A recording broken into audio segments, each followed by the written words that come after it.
Hi, this is Father Vlad, and today we're going to make ghee, a clarified butter. Most of the recipes out there for ghee advise to use unsalted butter. I, however, like to use salted butter for several reasons. First, it's can be preserved for much longer in the refrigerator if you don't have time to make it right away. But also once you make the ghee, it provides a very kind of subtle, different flavor, I would say. It gives a little bit of more nutty flavor. At least that is my experience. But anyway, to make the ghee, I have about 2 pounds, not about, but exactly 2 pounds of butter. I'm using this heavy cast iron enameled pot. I like the square form of it because it's easier to pour then once the ghee is done and we ready to separate the milk solids from the clarified butter. And I'll show you later how I do that. But for now, we have to unpack all of the butter.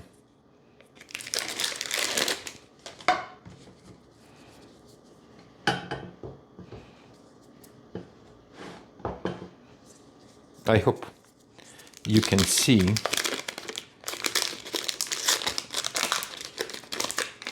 because I am both cook and the cameraman today. Okay, the butter is now ready to be placed on the stove, and it will take us about an hour to an hour 15 minutes to make our ghee. Once you put your butter on the stove, you don't need to do much. Just wait for it to melt, and when it's begin kind of boil, you should turn it down a little bit to just a slow simmer. As your butter melts, you will see the foam forming on the top. Just keep on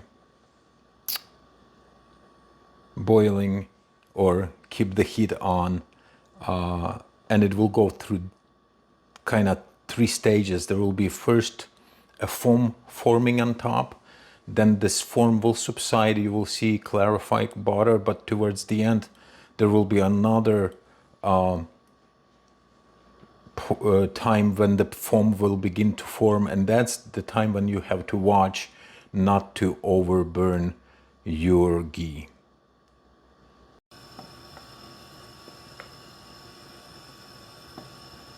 I'm just showing you this to show you that the butter is not melted yet. I took it right out of the refrigerator, so the butter was very hard. So if you have your butter sitting on the counter, you probably can speed up this process just a little bit. As you can see, I came very close for the butter to nearly boil over, but we should be okay. Otherwise, we are about to witness a big disaster. Some recipes recommend that you skim this foam aside.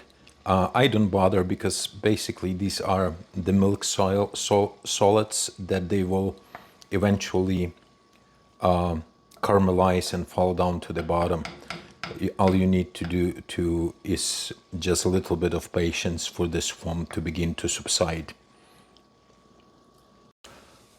I guess it would be safer if you chose a vessel that is about at minimum twice the size, which this one is, but maybe 3 times the size of the butter of your starting point. So I had a 2 pounds of butter, so it makes probably 1, 2, 3, about 8 cups.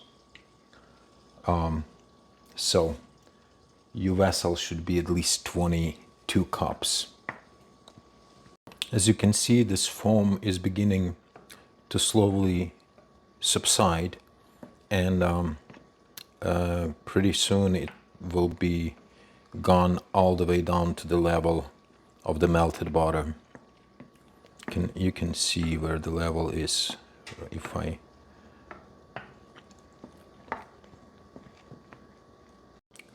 So this is the stage of the butter after that initial foam subsides. Just as I mentioned, make sure to keep it on a low heat at this point. It will take another probably half an hour. It's been already almost half an hour. So it will take another 20 to half an hour on this rate to finish the making of ghee. As you can see, that second foam is starting to form, but it's not at the point yet where I want it off the heat. A few more minutes. I'm not sure if you can see the difference, but this is the final foam that will appear, which is quite different from the first when we started, where that foam was full of solids, milk solids, and now this foam is a little bit different. When you see it, it doesn't have as much solids in it, and you can clearly see the clarified butter underneath. You can let it go for a little bit longer, but not too long. You have to be careful not to overburn the solids, otherwise it will turn bitter. But if you turn it off the heat at this point, you will have a slightly nutty flavored ghee. Now you can see this butter is still boiling, and it's been already about a minute off the heat, so I will let it cool down until this boil completely stops so we can continue on. So to strain the ghee, you will need a stainless steel strainer. Don't worry about this plastic because the butter was cooling long enough for not to melt anything. So just, if you can see in the bottom of this pan, there's a lot of the solids that been brown, and that what actually gives the ghee this nutty flavor. I don't know if you can see it in the camera. All these solids are golden brown, and I don't throw these solids away because once they are drained, you can use them in some cooking. You can add it to recipes. When you make cookies, you can add them to mashed potatoes, maybe green beans or any other vegetables. But I will just drain them a little bit. So here we are. We have our solids. You see they are golden brown. You can let them go a little bit longer when you cook, but this is just about perfect color, and it adds this nutty flavor to the ghee.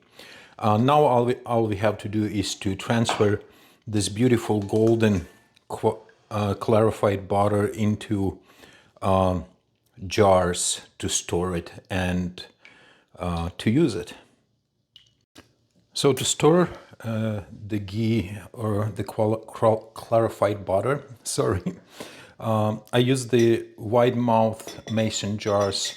I was told that if you put a metal spoon like that and transferring something hot, it will prevent from cracking. I don't know if it is true, but according to the practice or the reason that the spoon will absorb the heat faster than the glass, and it will prevent from cracking. So there's my first jar, and I will do the second jar off the camera. Well, off the camera there was an accident, and unfortunately I lost half of the jar. But when you start with the 2 pounds of butter, this is one I made before. You see, when it solidifies, it gets this color. Right now it's clear. Just leave it on the counter, and it can stay on the counter indefinitely, basically. We don't refrigerate it, we just keep it like so and use it in cooking as we go. Well, thank you for watching this episode. Give us thumbs up, subscribe to our channel, and I hope to see you next time.